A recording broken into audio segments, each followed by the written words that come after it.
affects its chosen targets.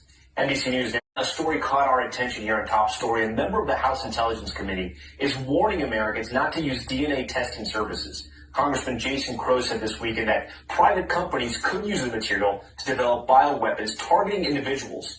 The warning, something out of the latest James Bond movie where the spy is up against a weapon that can pinpoint DNA and its effects, its chosen targets.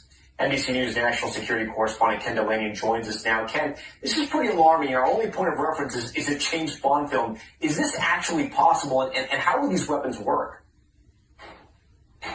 So, Tom, it wasn't known that it was possible, and that's why Jason Crow's comments are getting so much attention, because he serves on the House Intelligence Committee. He has access to classified briefings, and he's saying it is possible. So it's not been demonstrated in science, but there's been a lot of study and concern about the idea that the CRISPR gene editing technology makes it much easier to create a targeted bioweapon that could be aimed at a particular ethnic group or a particular sample of the population, people with certain characteristics. That's really scary because it makes a bioweapon sort of more readily effective and such that it's not going to backfire on the people who are using it. Really frightening stuff, Tom. So, Ken, the companies like 23andMe, who owns them and where are they based?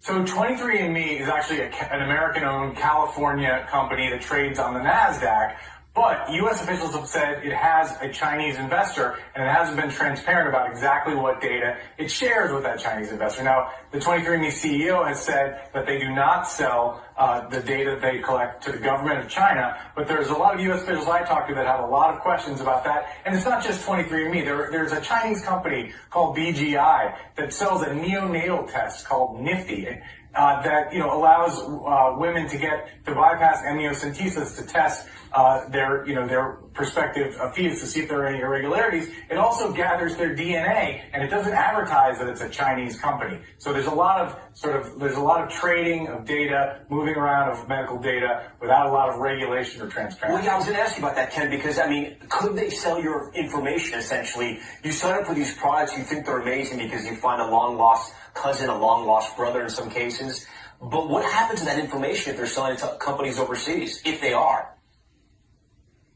Well, that's the question, right? There just isn't a lot of transparency over where this data is going. U.S. officials that I talk to are very concerned about it. They say that there isn't a lot of regulation about what these companies can do with your data. And they also say that China has a strategy of gathering medical data. It isn't just about bioweapons. It's also a national strategy that they think will benefit them because biological data is going to be the new oil. It's like a gold rush. There's a lot of products they can make with bioengineering if they corner the market on data, and they're doing it by buying data. They're also doing it by hacking American companies, and they're building huge databases of it. This is what U.S. officials have been warning of for some time. All right, Ken Delaney first. Ken, thanks for breaking that down for us. I know it's pretty complex. We're going to have to wait and see what happens there.